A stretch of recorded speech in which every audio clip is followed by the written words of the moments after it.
Hello and welcome to City Trekker. My name's Adam, and today we've got a special interview with Philip de Los Reyes from Remote Equipment. Phil, thanks so much for being with us today. Glad to be here. This is awesome.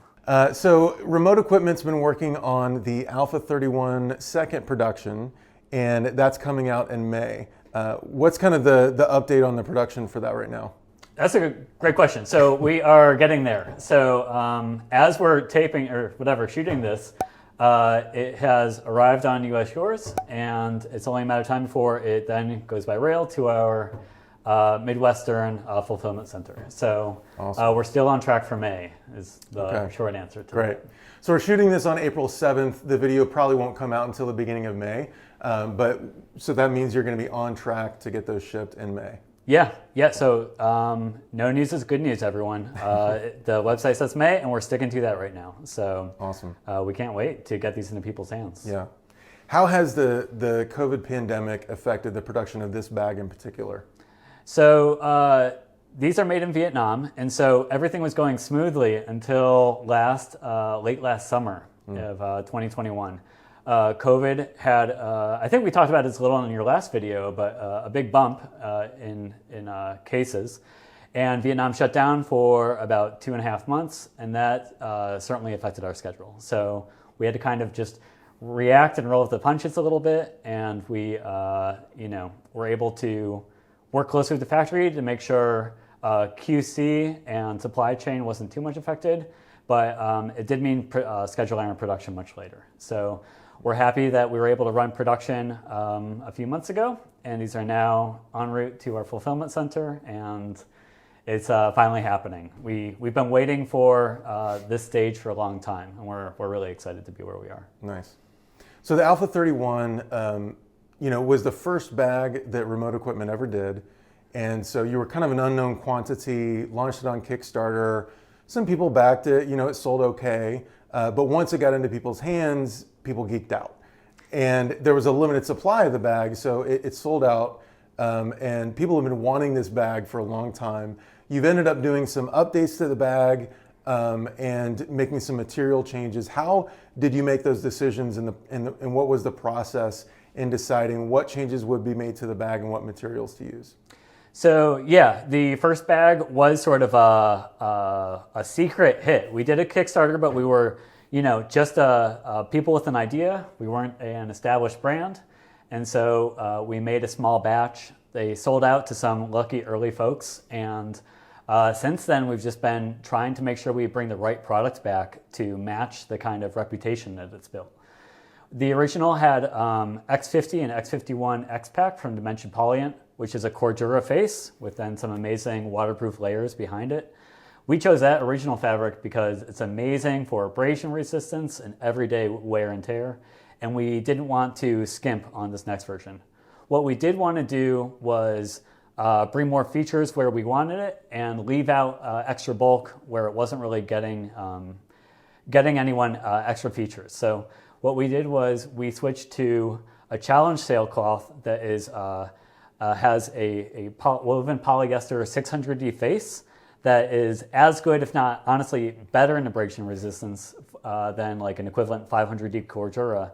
And this uses a slightly different set of layers, including a PET adhesive layer and then an amazing backing. And so we actually think that this sandwich is like a little bit more of a leaner, high-tech sandwich, and it allows us not to have to put a separate heavy liner into the bag, but have like this white backing on the inside. So we just feel like this is just a more streamlined, leaner, smarter version of our original design. So you've got updates, you've got more current materials that you're using. You've got more costs in some ways in this bag than you did the first one. You've also added an optional, an included waist strap that's not an additional cost. The cost of the bag originally was $359 for the first Alpha 31, and the cost of this bag is $359. Can you talk a little bit about price and how you were able to, not increase because of inflation, not increase because of different materials, not increase even with some additional costs, shipping from overseas and all of that. Mm-hmm. How have you been able to keep the price at the same level? Yeah, so we did do a bunch of things, including some smart updates. One thing that we do want to talk about is these are being produced in Vietnam, whereas our first batch was made in the U.S. That was not a cost-driven decision. That was really about we want to bring more sort of like technical detailing to it, and it was a much better fit at a factory that could really own these details and had the machinery to do the kind of work we wanted to do. There are a lot more costs. Shipping from another country is not free. Even doing freight shipping in a container is a huge cost to a small business. On top of that, there's duties and all sorts of things. But we were able to basically be smart, and also this is a larger run. So when we were first getting our foothold a few years ago, it was a pretty small run. We're now able to sort of have the economies of scale working for us and do a slightly larger batch. It's by no means a huge batch, but this is larger, and we're just being a little bit more smart about things. Because we're doing manufacturing at just a larger, more sophisticated facility, we were able to sort of add on a few details here and there that we feel really made it a better everyday bag and just a more rich product. One thing we did want to do was really hold the existing price of $359. We felt that was a fair price for what we were offering, and just sort of honor that in the legacy of the original bag. This was all done and decided before inflation spiked a few weeks and months ago. So we're doing our best to sort of hold the original price. But who knows, if we do have to make decisions like that moving forward, we will. Mm-hmm. So. Can you talk a little bit about the production company that you're working with in Vietnam, and how did you choose them? Have they ever used these kinds of materials before? And what has the experience been like working with them? Yeah, so I can't specifically give you the name of this factory, but it's in the Ho Chi Minh region of Vietnam. They do amazing work. I only found about this factory by reaching out to other industry folks. And it's really a closely guarded secrets amongst people. So a lot of really senior people in the industry were kind enough to have coffee with me or meet me at a trade show and maybe give me a name or two here and there. From there, I reached out to a number of the factories that were sort of a good fit for the technology and the type of construction we're doing, and then sampled with all of these factories. And then I personally visited Vietnam, went to each factory and reviewed the samples, and talked to them about the process of sampling it and what their feedback was. It's a very back and forth, hands-on experience to then figure out who would just sort of had the right personal chemistry and really was best positioned to make this run for us. We ended up choosing a mid-sized factory that was sort of a good scale for us. We're not the size of the big brands that want orders that are more than our house, and we're not the size of these small factories that are really small mom and pop operations. So we found a mid-sized factory that could sort of work with us for the scale we wanted.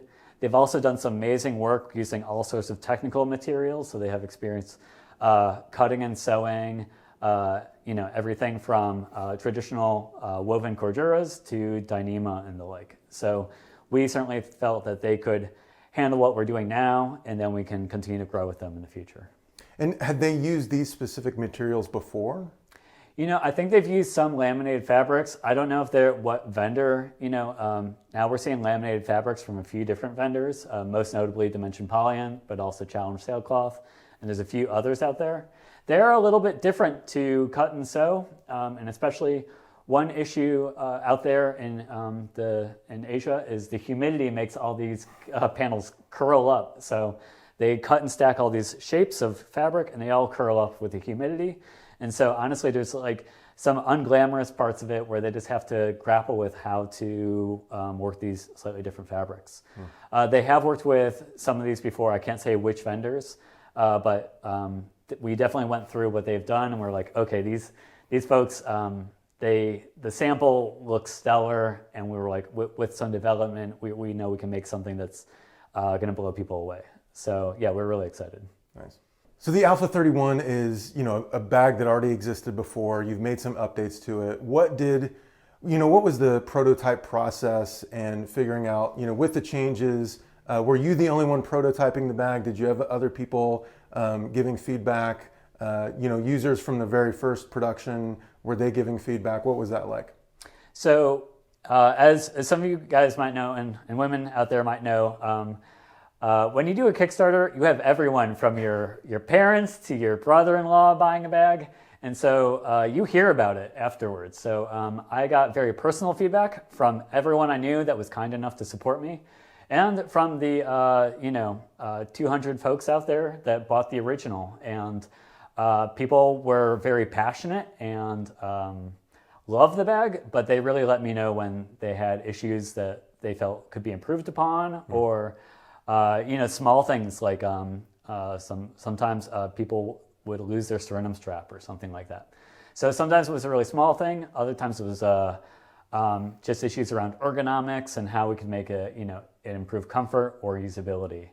So all of that fed directly into the process. And literally when it came time to make more of these, I was the one sort of sitting with the design and figuring out how we could make this thing better. And I literally was the person going back to the drawing board, sewing up or repatterning this thing, and then sewing up new prototypes. And then literally I and friends would take these out into the field and beat up on them and see what was honestly an improvement or a detractor from the original. But honestly, I really think that's one benefit we have, is how intimately we know this product. So the fact that I literally have sewn a dozen of these alphas start to finish, gives me a lot of confidence that I know every stitch of this thing. Yeah.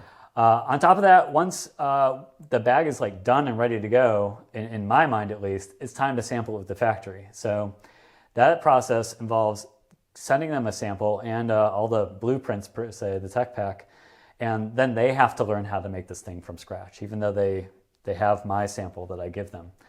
And so that's another process of like even more refinement, and they have feedback and ideas how to maybe make the production more efficient, or strengthen maybe what they consider weak points on the bag. And so that is a months-long process that honestly I think further improves upon it. So you're not getting a homemade product, even though I love my homemade products, you're getting something that has been vetted with a whole team of people. And at that point, I'm really excited to release what we have into the wild, and I feel really strong about it. So you started with the Alpha 31, then the Bravo 18, then the Charlie 25. Now back to the Alpha 31 for the second production. What can you tell us about the Delta and Echo and beyond?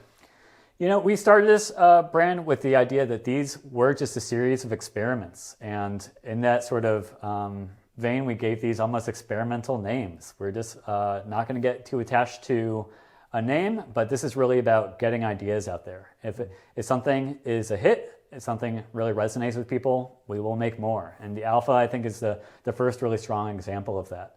We're constantly working on new things. We're sewing up new prototypes. The Delta, all I'll say right now is it's going to be, I think, our smallest piece of equipment to date. But beyond that, I can't really share more details with you.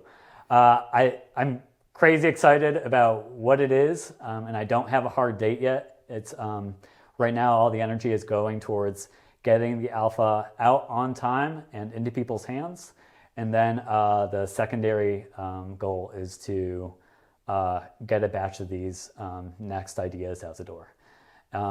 It's going to be cool, but I can't elaborate too much more than that right now. Okay. With the new version of the Alpha 31, you've got the two new materials that you're working with. Will there be more iterations of the Alpha 31, with multicam black and other materials like that? So certainly in the future, for this run, we don't have an ace of. I'll let you know right now. There's no secret color we're hiding under the bed. Like this is.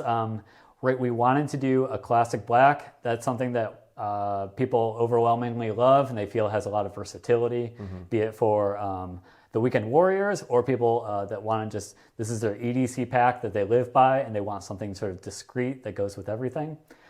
We also wanted to do the UVX 42, or I'm sorry, UVX 40, that is a little bit more of a has a little bit more of a technical edge, and tell that story and show those materials.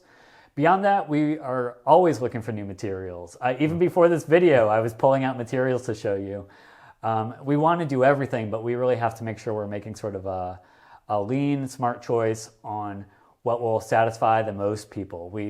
Because we're still a very small team and working with factory limitations, we can't make 10 colors. We have to really be strategic and pick a few things that we think people will really enjoy. So certainly in the future, but for now, we're very excited about what we've got going on. So Phil, thanks so much for sharing with us. Our next video is going to show these bags and some of the differences between them. We'll talk more about the materials and kind of the updates that have been made to the bag. Thanks so much for watching. I hope you enjoyed this. And if you did, please click the like button down below and subscribe to the channel to check out all our future reviews. Thanks so much and take care.